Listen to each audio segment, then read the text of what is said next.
Arestado ang isang photographer matapos daw makuna ng 10 pakete ng umano'y flavored shabu sa Dagupan City.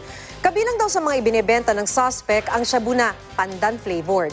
Makibalita tayo kay Joan Ponsoy ng GMA Dagupan. Joan?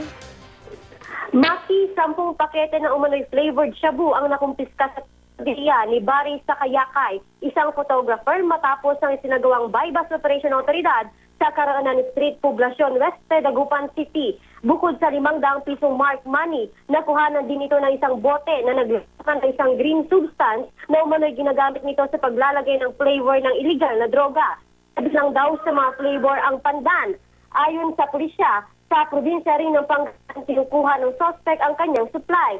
Una nang naaresto ng otoridad ang iba pang kasamahan ng suspect, nagturo sa kanya bilang supplier nila ng ipinagbabawal na gamot. Yan ang naitas mula dito sa Pangasinan. Joan Punsoy, Nagbabalita, Pilipinas.